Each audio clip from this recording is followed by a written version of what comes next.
Mtbe is shorthand for a chemical called methyl tertiary butyl ether. If you don't know about it yet, you will. It's a gasoline additive that is contaminating drinking water from Maine to California and has been called the biggest environmental crisis of the next decade. How did Mtbe end up in gasoline? Well, 10 years ago, Congress told the oil companies to put it there, either Mtbe or some other oxygenate that would make gasoline burn cleaner. It was supposed to clean up the air, but now Mtbe is turning up in lakes and underground aquifers and in 20% of the nation's urban wells, forcing some cities to shut down local water supplies. It seems to be turning up wherever people look for it, and no one was even looking for it until it turned up in Santa Monica, California, a few years ago.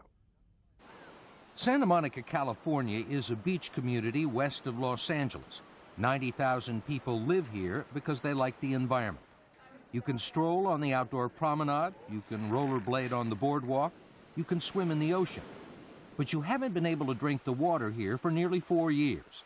That's when the city discovered that 70% of its wells were contaminated with Mtbe. Craig Perkins is Director of Public Works for Santa Monica. The first that I heard about Mtbe was early March of 1996, when my water managers came to me and said, we believe we have to start shutting down water wells because of this contaminant which we've recently discovered, Mtbe. You ever heard of it? I had never heard of it. Perkins says his staff found Mtbe in the water by accident when they sent a routine sample off to an outside lab for analysis. At first, his chemist thought it must be some sort of laboratory error. Mtbe wasn't on any state or federal list of possible contaminants, and there were no requirements to test for it. Did they know what it was? Did they know where it came from? They had discovered what it was, and they told me that it was the chemical that makes reformulated gasoline, clean-burning gasoline, so to speak. Clean-burning gasoline mandated by the Clean Air Act of 1990. Every city in America should have clean air. And with this legislation, I firmly believe we will. When President Bush signed it, the government basically rewrote the formula for gasoline in parts of the country where air quality was a problem. It required oil companies to make something called reformulated gasoline by adding a class of chemicals called oxygenates. There were really only two choices. Ethanol, which is distilled from corn and used to make gasohol, was a favorite of the farm lobby.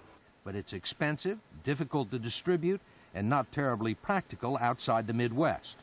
Most of the oil companies chose the other alternative, Mtbe, a little-known chemical which was already being used in small amounts as an octane booster and fit neatly into the existing refining and distribution system. Within a few years, Mtbe was being blended into gasoline all over the country. Today, it's one of the most widely produced chemicals in the United States, 4.5 billion gallons a year, roughly 16 gallons for every man, woman, and child in America. This is not some isolated, esoteric chemical contaminant. This is all over the United States. This is a map showing our main well field right here. When Mtbe turned up in the water in Santa Monica, one of the first things they did was to draw a 1.25 mile radius around their main well field. They found 20 gas stations that had documented leaks from their underground storage tanks, all of them involving gasoline with Mtbe. No one seemed to know how to clean it up. Perkins was also learning firsthand about some of its unique properties. What we found with Mtbe was that it was behaving much differently than the contaminants that we had tracked in the past. It was moving through the groundwater into the wells much more quickly. On one of our wells, it essentially doubled within a 1-week period. With no state or federal regulations on Mtbe to guide them, Santa Monica officials were on their own. But within months, their options had been reduced to one. The water the city was pumping from its wells took on a strong chemical odor and simply became undrinkable. It smells like paint thinner. Yeah, turpentine paint thinner, very, very distinct. Not something you want to drink. Not only was the water undrinkable, you couldn't even cook with it. One of the interesting properties of Mtbe is as you heat it and boil it, and even in hot water as used in a shower, that it tends to aerate the Mtbe so that the odor would become even more acute. One by one, Perkins had to shut down 7 of Santa Monica's 11 wells, forcing the city to buy water diverted from the Colorado River at a cost of $3 million a year. There's really no other choice to make. How in the world are we going to let this unknown contaminant go into their drinking water, which smells like turpentine, and expect that that's okay? The more Perkins found out about MTBE, the more angry he became. One study showed it caused cancer in laboratory animals when administered in high doses. No one knew anything about the human health effects of MTBE in drinking water. And he was also amazed to learn that out of every 10 gallons of reformulated gasoline pumped, 1 gallon is pure MTBE, although it takes a lot less than a gallon to ruin a water supply. This is one of 4 water reservoirs operated by the city of Santa Monica. This one is 360 feet across, it's 15 feet deep, and it holds 5 million gallons of water. Just 1 cupful of MTBE would make all of this water undrinkable. That's about the same amount of MTBE that can be found in 1 gallon of gasoline.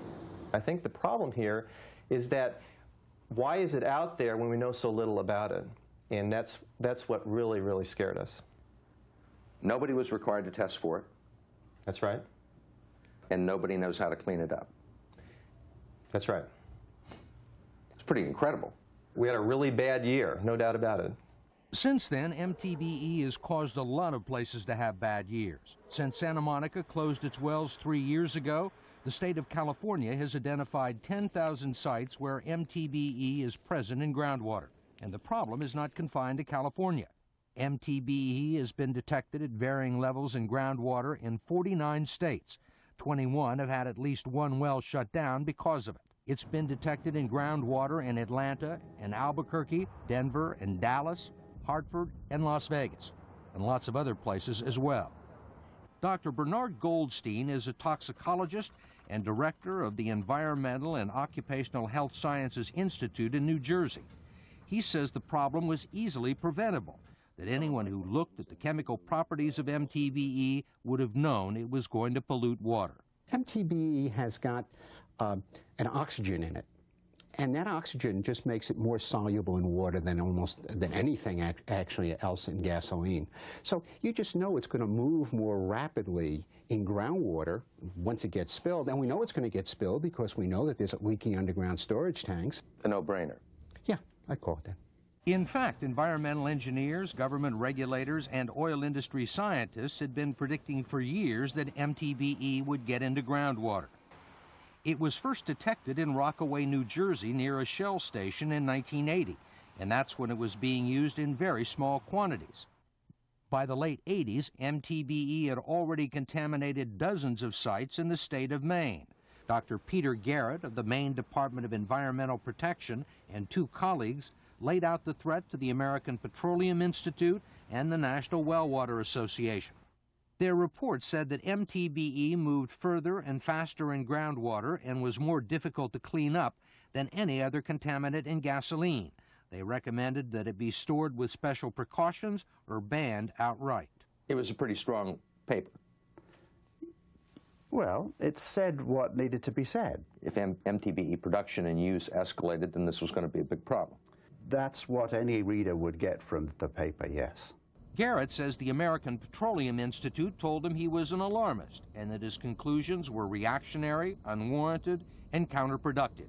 But Garrett made sure the report was widely circulated among industry scientists and government regulators. What about the EPA? EPA, I made a special point to inform them. At the time that they decided that MTBE was the solution to the air pollution problems, Yes. did the EPA and did the oil companies know that this was likely to create a water pollution problem? Or should they have known?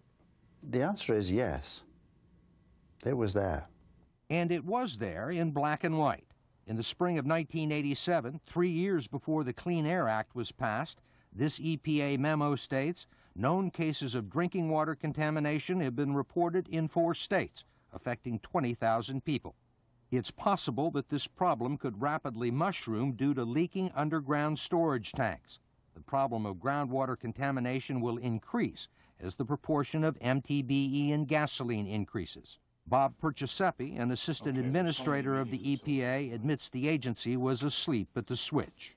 Those warning bells, to the extent that they were ringing, and they were ringing in some parts of EPA and they were ringing in other places, were not ringing loudly enough. We are clearly admitting that they weren't ringing loudly enough. We didn't yell loudly enough. Did anybody at the EPA go to anyone in Congress and say, hey, wait a minute, maybe we ought to take a look at this because we've got potential groundwater contamination problems? Did that happen?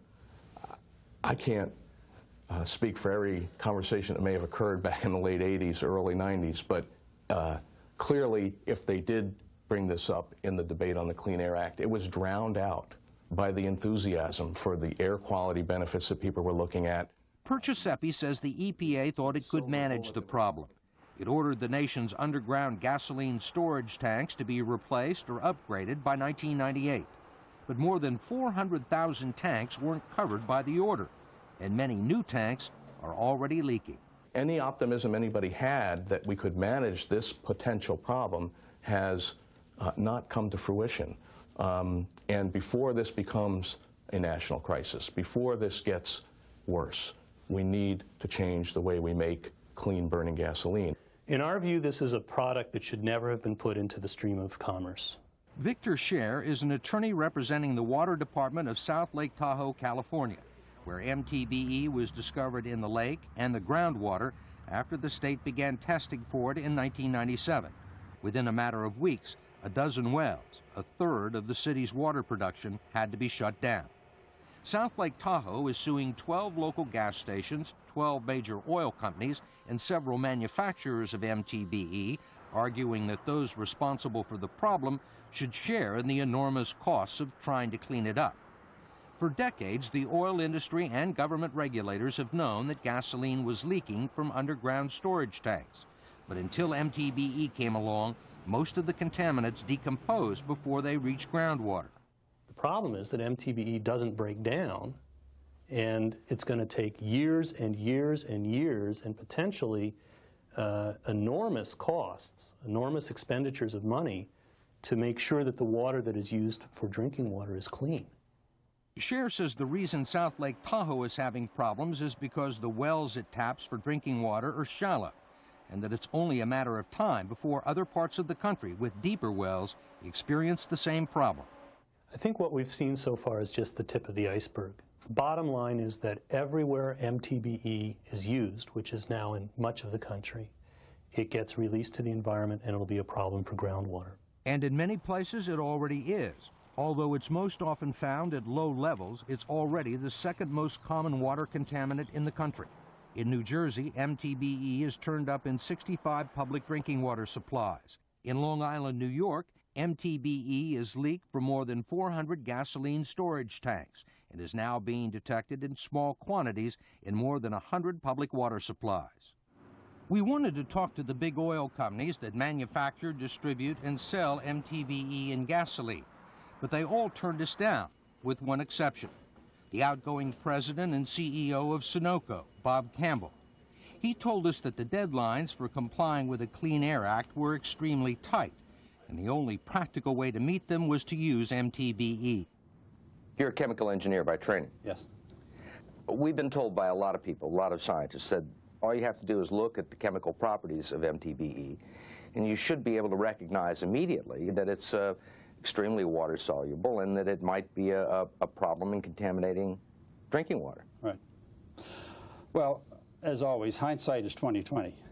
There was a lot of stuff out there that should have told you, or somebody in your company, that this was a potential problem with potential liability and legal problems down the road. I mean, how did all of this body of information get ignored? I don't know that it was ignored. What I'm telling you is, as a company, we did not have a body of information that I'm aware of, or that I think people in our company are aware of, which said what we're doing here is in fact creating a potential hazard. We did not have that. But lots of other people in the oil industry did have that information. We turned up dozens of documents showing the oil companies not only knew that Mtbe was getting into groundwater, but that the problem was likely to get much worse if it was added to gasoline in greater quantities. What I'm saying is if you're in the business that we're in, producing the wild potpourri of products that we produce, okay, and questions that are raised about hydrocarbons in general, I am certain there are reports that were put out yesterday and last week and last month that probably question everything we do. If you had known then what you know now, would you have put MTBE in gasoline? No. No. MTBE, in all honesty, I wish I'd never heard of MTBE. And with good reason. The oil companies face huge liability issues over the use of MTBE in gasoline. The city of Santa Monica has already won a $22 million settlement from 4 oil companies to pay for the cost of replacing the contaminated water. And that doesn't begin to cover the costs of getting it out of the groundwater. Potential damages across the country could run into the billions. In spite of all this, the federal government still knows next to nothing about the extent of the problem or its potential health consequences. More on that when we come back.